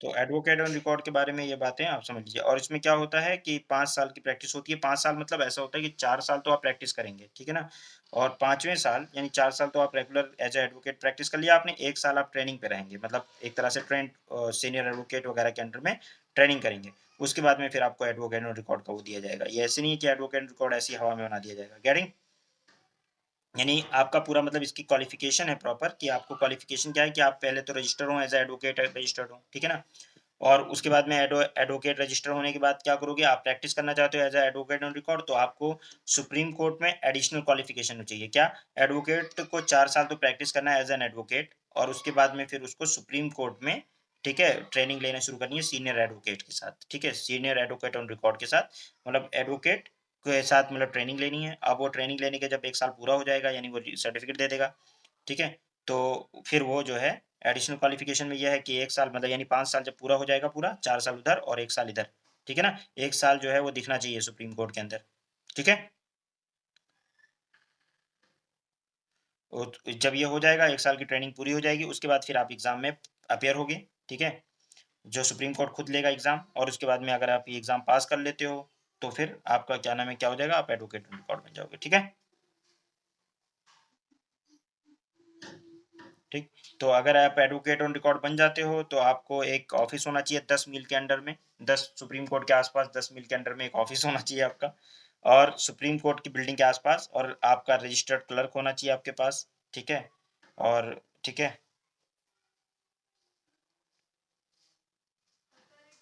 ये सारा अगर रिक्वायरमेंट है तो आपको as a advocate on record accept कर लिया जाएगा। और एडवोकेट ऑन रिकॉर्ड अगर आप हो गए, तो फिर पैसा कमाओ। पैसा कैसे कमाओगे, वैसे तो मिलेगा ही मिलेगा, प्लस क्या नाम है, वकालतनामे का भी पैसा मिलेगा, ठीक है। तो वकालत में बड़ा पैसा है भैया, बस कमाने की बात है कि कौन कमा रहा है। तुम लोग सोच रहे हो कि मैं भी छोड़ छाड़ के तुम लोगों को पढ़ाना, जाके वकालत करूँ, कमाऊँ, एडवोकेट रिकॉर्ड रिकॉर्ड, तो बड़ा कोई टफ नहीं है, आराम से हो जाता है।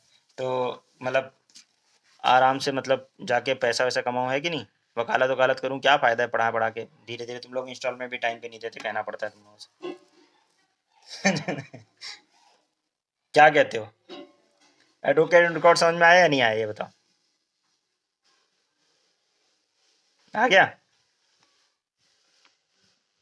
ओके। अदर एडवोकेट जो हैं, they these advocates whose name are entered on the roll. Other advocate कौन होते हैं, जो भी एडवोकेट जिनका जो रोल है किसी स्टेट बार काउंसिल के अंदर, वो है एडवोकेट्स एक्ट 1961 के तहत हो, मतलब नाम हो, तो वो एडवोकेट हो जाते हैं, ठीक है, 1961 के तहत। और उनको वो पूरे यहाँ तक कि मतलब they can argue any matter on the behalf of the parties in the supreme court, but not entitle to file and document. देखो यहाँ पे यह है कि वो आर्ग्यू कर सकता है, कोई भी जो एडवोकेट होता है ना, वो स्टेट बार काउंसिल में रजिस्टर्ड है, तो वो स्टेट में भी, लोअर कोर्ट में भी, हाई कोर्ट में भी, कहीं भी, यहाँ तक कि इंक्लूडिंग सुप्रीम कोर्ट में भी वो प्रैक्टिस कर सकता है जाके, मतलब वो क्या कर सकता है, सुप्रीम कोर्ट में भी प्रैक्टिस करता है। लेकिन अगर कोई मतलब फाइल डॉक्यूमेंट वगैरह फाइल करना हो किसी मैटर में सुप्रीम कोर्ट के अंदर, तब फिर उसको एडवोकेट ऑन रिकॉर्ड का भी वकालतनामे की जरूरत पड़ेगी। अपना नाम भी डाल सकता है, लेकिन एडवोकेट ऑन रिकॉर्ड की भी बात पड़ेगी, यानी वो जाके सुप्रीम कोर्ट में प्रैक्टिस कर सकता है, लेकिन उसको जो है कोई भी डॉक्यूमेंट फाइल करने के लिए उसमें जो साइन होना चाहिए वो एडवोकेट ऑन रिकॉर्ड का भी साइन होना चाहिए। बस एक ये बात है। बाकी एडवोकेट, कोई भी इंसान अगर एडवोकेट है तो अगर वो रजिस्टर्ड है एज अ एडवोकेट, कहाँ पे रजिस्टर्ड है, किसी भी स्टेट बार काउंसिल में रजिस्टर्ड है, तो वो पूरे इंडिया में इंक्लूडिंग सुप्रीम कोर्ट, कोई जो है कोई जो है बीटेक है, कोई कुछ है, तो अगर कोई आदमी लॉ ग्रेजुएट है और वो एडवोकेट लिखता है तो वो क्राइम कर रहा है। ठीक है, अब क्या करना पड़ेगा आपको, लॉ ग्रेजुएट होने के बाद आप किसी स्टेट बार काउंसिल में अपनी मार्कशीट वगैरह सब कुछ लेकर, अटेंडेंस वगैरह सब कुछ बार काउंसिल का वो सब लेकर आप जाओगे, रजिस्टर कराओगे। वो आपको एक उसमें 11-15 हज़ार 20 हज़ार, अभी तो 25 हज़ार लग रहा है यूपी में। तो उसमें आप जब जाओगे तो आपको, आप रजिस्ट्रेशन कराओगे तो आपको एक बार काउंसिल ऑफ इंडिया का एक वो देगा, अ, ये एक मतलब आईडी कार्ड देता है ये ऐसा। जैसे मैंने दिल्ली में रजिस्ट्रेशन है मेरा, तो बार काउंसिल ऑफ दिल्ली का यहाँ पे एक वो देगा। ठीक है, ये जिस भी स्टेट बार काउंसिल में आप रजिस्टर होंगे उस जैसे आई कार्ड है मेरा वाला, दिख रहा है, बार काउंसिल ऑफ दिल्ली। तो ये बार काउंसिल ऑफ दिल्ली का एडवोकेट का है। अब ये जैसे मेरा 2020 में एक्सपायर हुआ, फिर मैंने बनवाया तो अब 2026 तक बना हुआ है। तो ये 5-5 साल के लिए बनता है। ठीक है ना, 5-5 साल के लिए बनता है, हर 5 साल पे एक्सपायर हो जाता है। तो ये है आपका, उसमें आपका एनरोलमेंट नंबर होता है। ठीक है, और उसके अंदर आपका जो है वैलिडिटी वगैरह होती है, सीरियल नंबर होता है। ये आपका मेन रिकॉर्ड है जो ऑल इंडिया में आपका रिकॉर्ड मिलेगा। अगर आपको एडवोकेट कोई सर्च करेगा तो आपके सीरियल नंबर या आपके एनरोलमेंट नंबर से सर्च कर सकता है। ठीक, एक बात तो आपका एडवोकेट ये है। इसके बाद में फिर जब आप, ये आई कार्ड है, इसके अलावा एक सर्टिफिकेट मिलता है जो आपने मेरी ऑफिस में देखा होगा लगा हुआ है ना, देखा है, वो दिल्ली का परमानेंट है, परमानेंट दिल्ली वाला। उसके बाद में फिर आपको 2 साल के अंदर एक बार काउंसिल ऑफ इंडिया का एग्ज़ाम होता है। बार काउंसिल ऑफ इंडिया का एक एग्ज़ाम होता है, उसको पास करना पड़ता है।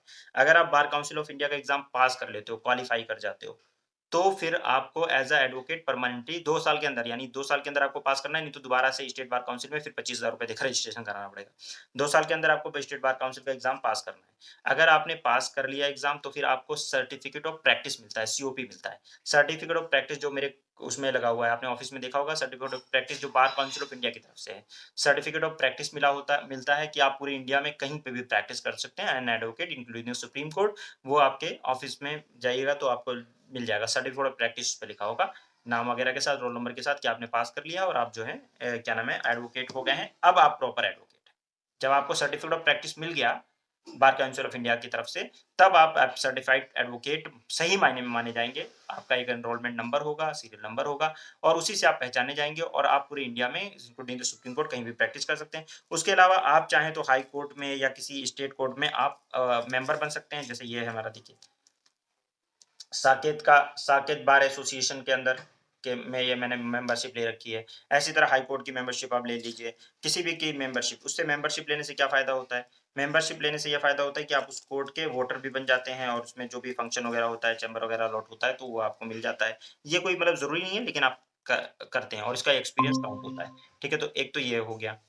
तो ये अगर मतलब आप स्टेट में रजिस्टर्ड होंगे, यानी स्टेट के, उस स्टेट के आप किस कोड में रजिस्टर्ड हैं, तो आपको वोटिंग राइट मिल जाता है। बाकी आप प्रैक्टिस कहीं भी करें, उससे कोई फ़र्क नहीं पड़ता। मैं दिल्ली में रजिस्टर हूँ, मैं यूपी में प्रैक्टिस करूँ, अमेरिका नहीं, यूपी में प्रैक्टिस करूँ, अमेरिका बोलने की आदत सी हो गई।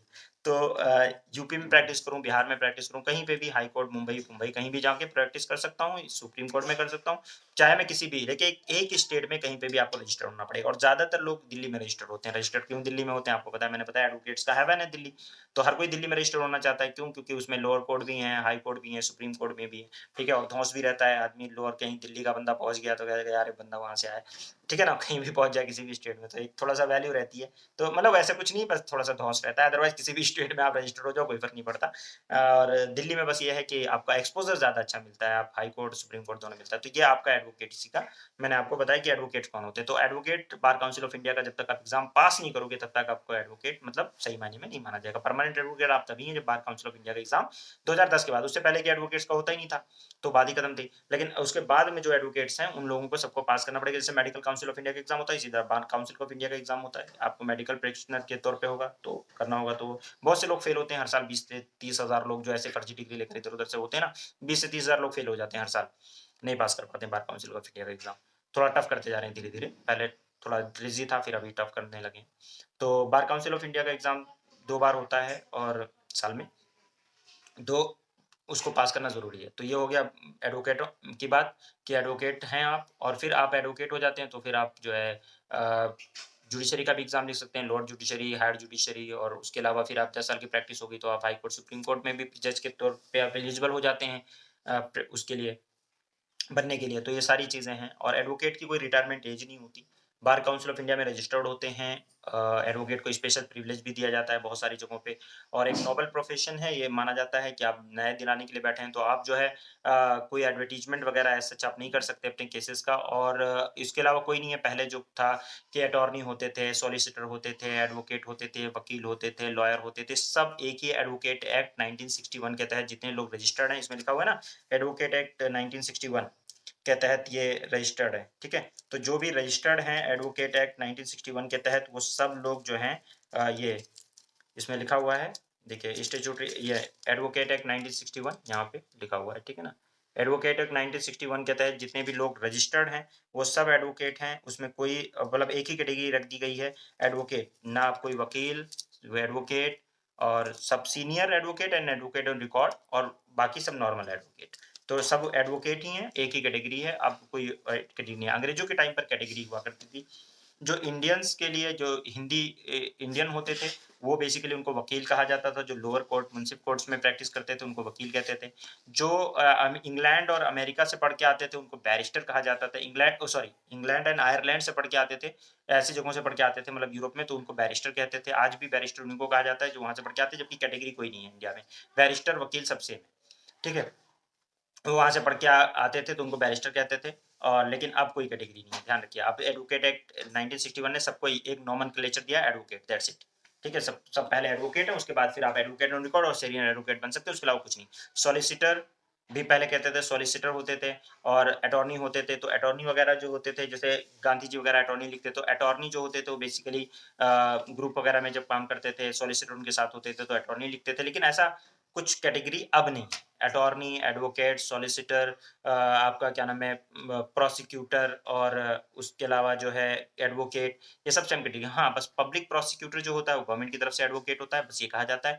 बाकी ये चीज़ है, पब्लिक प्रोसिक्यूटर गवर्नमेंट का एडवोकेट होता है, ठीक है। असिस्टेंट पब्लिक प्रोसिक्यूटर या पब्लिक प्रोसिक्यूटर, जो आप पीपी साहब या एपी साहब सुना होगा आपने, एपीपी साहब या पीपी साहब बोलते रहते हैं लोग, पुलिस वाले अक्सर, तो पुलिस वाले अपनी जो भी फाइंडिंग्स होती है वो पीपी को जाके देते हैं, पब्लिक प्रोसिक्यूटर को, ठीक है। वो सारा उसमें देखता है, उसके हिसाब से केस लड़ता है गवर्नमेंट की तरफ से। तो पब्लिक प्रोसिक्यूटर जो है वो, और या अटॉर्नी, जब अब आप अटॉर्नी जनरल कह लीजिए या एडवोकेट जनरल कह लीजिए, तो वो गवर्नमेंट के एडवोकेट्स हो जाते हैं, लेकिन होते एडवोकेट ही हैं, ठीक है। अटॉर्नी जनरल जो होता है गवर्नमेंट की तरफ से एडवोकेट होता है, सेंट्रल गवर्नमेंट की तरफ से एडवोकेट जनरल जो होता है वो स्टेट की गवर्नमेंट की तरफ से एडवोकेट होता है। बाकी होते सब एडवोकेट ही हैं, कोई डिफरेंट कैटेगरी नहीं है। तो आप चाहे वकील साहब कहिए, चाहे एडवोकेट कहिए, चाहे चाहे क्या नाम है, आप सॉलिसिटर कहिए, चाहे अटॉर्नी कहिए, चाहे बैरिस्टर कहिए, कोई भी, सब एक ही बंदे का नाम है, ठीक है। बात समझ में आ गई? गेटिंग?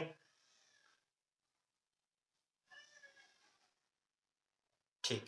तो एक ये इन्फॉर्मेशन होगी, उसके बाद में original jurisdiction is confined to the federal cases. देखिए इंडिया का जो सुप्रीम कोर्ट है उसका ओरिजिनल जुरिस्डिक्शन जो है वो फेडरल केसेस में है। फेडरल केसेस का मतलब ये है कि स्टेट और सेंटर आपस में लड़ रहे हो या स्टेट स्टेट आपस में लड़ रहे हो। अमेरिका का ओरिजिनल जुरिस्डिक्शन जो है वो सिर्फ फेडरल केसेस को, सिर्फ only federal cases, but also naval forces, maritime activities और एम्बेसडर वगैरह की केसेस को भी देखता है वो, ठीक। अपीलेट जुरिस्डिक्शन इसका जो कवर करता है वो कॉन्स्टिट्यूशनल, सिविल और क्रिमिनल केसेस को भी कवर करता है इंडियन सुप्रीम कोर्ट। लेकिन अपीलेट जुरिस्डिक्शन जो है is confined to the constitutional matter only, सिर्फ कॉन्स्टिट्यूशनल मैटर को देखता है अमेरिका का सुप्रीम कोर्ट, ठीक है। ये बहुत ही वाइड है, it has a wide discretion, बहुत ज़्यादा डिस्क्रेशन है स्पेशल लीव दे सकता है अपील मैटर पे और सब चीज़ों पे। सिर्फ मिलिट्री कोर्ट को छोड़कर, एक्सेप्ट मिलिट्री कोर्ट को छोड़कर सब लोगों को स्पेशल लीव वगैरह देने की पूरी पावर है। इसके पास कोई ऐसी प्लेनरी पावर नहीं है सुप्रीम कोर्ट के, उसके अमेरिकन सुप्रीम कोर्ट के पास। इसके पास एडवाइजरी जुरिडिक्शन है, इसके पास अमेरिकन के पास कोई एडवाइजरी जुरिडिक्शन नहीं है। और उसके अलावा ये जुडिशियल रिव्यू जो है इसकी लिमिटेड है, scope of judicial review limited है, ठीक है। इंडिया के केस में कि कॉन्स्टिट्यूशन का वायलेशन हो रहा हो या आर्टिकल 245 मतलब कॉन्स्टिट्यूशन का वायलेशन हो, बेसिक स्ट्रक्चर का वायलेशन हो रहा हो, या फंडामेंटल राइट का तभी हो सकता है जुडिशियल, मतलब इस तरह के लिमिटेड है। इसमें स्कोप ऑफ जुडिशियल रिव्यू जो है थोड़ा वाइड है इसके सुप्रीम कोर्ट का, मतलब ज़्यादा वाइड है। डिपेंड, क्योंकि वो कॉन्स्टिट्यूशन को ही प्रोटेक्ट करने के लिए बना हुआ है सिर्फ, क्या नाम है ये आपका अमेरिकन सुप्रीम कोर्ट। ये डिफेंड द ये जो डिफेंड करता है सिटीजन के राइट का, वो प्रोसीजर इस्टेब्लिश बाय लॉ के तहत करता है, ये ड्यू प्रोसेस ऑफ लॉ के तहत करता है। तो हमारा सुप्रीम कोर्ट भी इन स्प्रिट जो है वो ड्यू प्रोसेस ऑफ लॉ को फॉलो करता है, वो आर्टिकल 21 में मैंने आपको बताया था ना,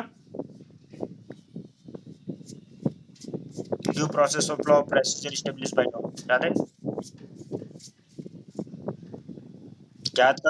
याद आया कि law should be just fair and should not be arbitrary वाला बात, याद है?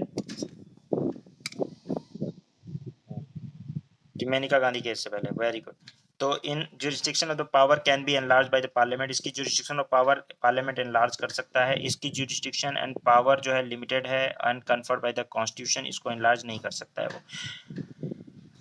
It has power of judicial superintendence control over the state high court due to the integrated judiciary। हमारे यहाँ इंटीग्रेटेड जुडिशरी है तो ये हाई कोर्ट को कंट्रोल करता है स्टेट के, लेकिन इसके पास कोई ऐसी नहीं है। यहाँ पे double system of separate judiciary, judicial system है, हाई कोर्ट का अलग सिस्टम है और सुप्रीम कोर्ट का अलग सिस्टम है, तो अमेरिका के पास ऐसी कोई पावर नहीं है।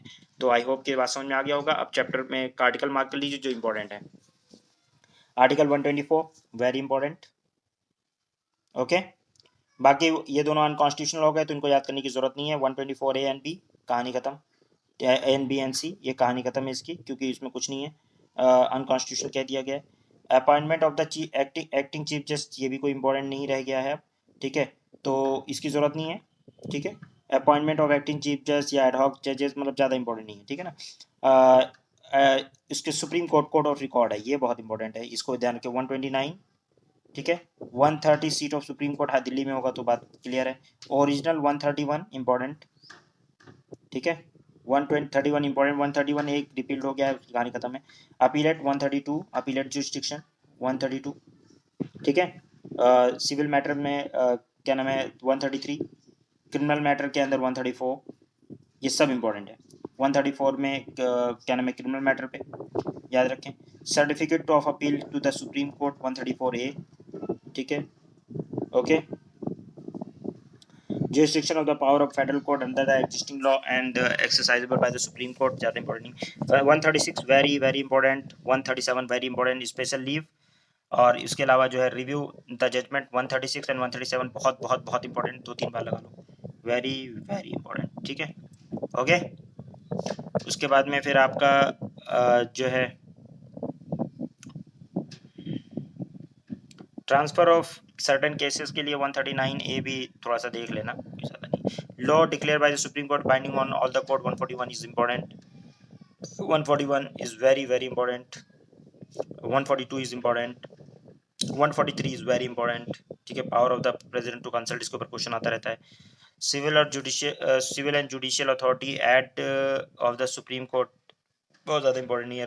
रूल ऑफ कोर्ट 145 इंपॉर्टेंट है, 145 इज इंपॉर्टेंट, ठीक है। 146 में छोड़ दीजिए, 147 इंपॉर्टेंट है, ठीक है, 147 इंपॉर्टेंट है। इतने वो ये चीज़ें इंपॉर्टेंट है, ठीक है। और बस इतना मैंने हो गया, सुप्रीम कोर्ट ख़त्म हो गया। अगर इतना आपको याद हो जाता है गया है तो बढ़िया, ठीक है। ये मैंने वही ऑन नहीं किया था, बता दिया, पढ़ा दिया सब कुछ, लेकिन ऑन नहीं किया था शायद, हैं क्या ऑन किया था?